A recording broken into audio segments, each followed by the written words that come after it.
অধ্যকার 2025 খ্রিস্টাব্দের 24 ও 25 তারিখ বার্ষিক সাংস্কৃতিক অনুষ্ঠানে উপস্থিত হয়েছেন গাজী ওয়াদুজ্জামান জাকির ভাই।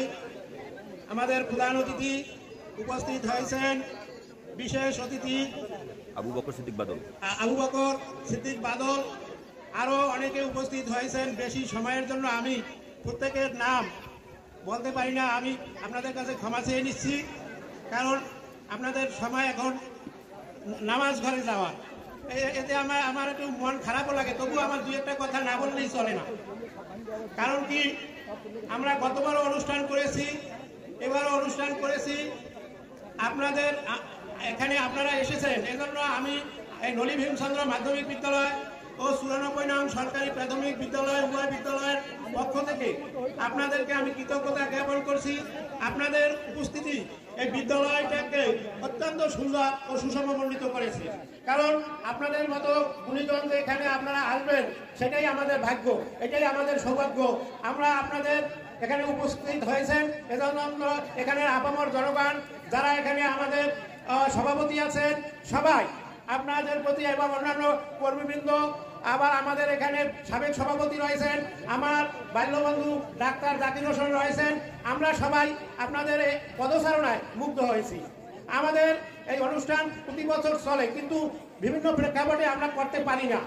আজকের আমাদের মন ধন্য হয়েছে যে আপনারা আমাদের মাঝে এসেছেন এবং আমাদের এই অনুষ্ঠান করার মতো সাহস জুগিয়েছেন। কারণ বিভিন্ন জায়গায় এই অনুষ্ঠান করতে যেয়ে আমরা এছাল হই, আর অনুষ্ঠান করার মানসিকতা আমরা করতে পারি না, করতে চাইলেও আমরা করি না। এই জন্য আপনারা আমাদের সাহস জুগিয়েছেন। তাছাড়াও আমাদের কার্যক্রমে আমাদের ভুল ত্রুটির শেষ নাই। মানুষ কাজ করতে গেলে প্রতি পদে পদে ভুল হয়। আমাদের ভুল ত্রুটি আপনারা নিজ গুণে ক্ষমা করবেন। আমাদের ভুল ত্রুটির শেষ নাই, কারণ মানুষের ভুল আছে, কিন্তু শয়তানের ভুল নাই।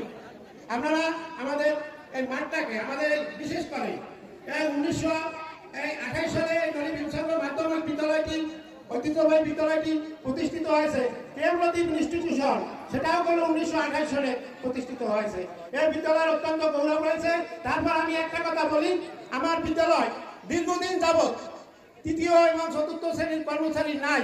বিভিন্ন রাজনৈতিক হয়রানির কারণে আমি করতে পারি না। আমার বিদ্যালয়ে যদি একজনও চতুর্থ তৃতীয় শ্রেণীর কর্মচারী না থাকে, সেই বিদ্যালয় কিভাবে চলে? প্রধান শিক্ষক হিসাবে আমি এখানে এসেছি।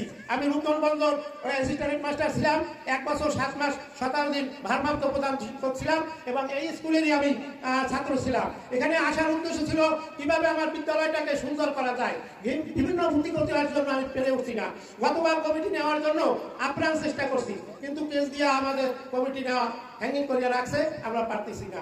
আপনাদের কাছে স্বনির্বন্ধ অনুরোধ, আমরা যাতে এই আমাদের কমিটি নির্বাচিত করে আমাদের বিদ্যালয়ের এই শূন্যতা নিরসন করতে পারি, সেই আশাবাদ ব্যক্ত করবেন। আপনাদেরকে ধন্যবাদ জ্ঞাপন করে, আমি কৃতজ্ঞতা জ্ঞাপন করে আমি আমার বক্তব্য শেষ করছি।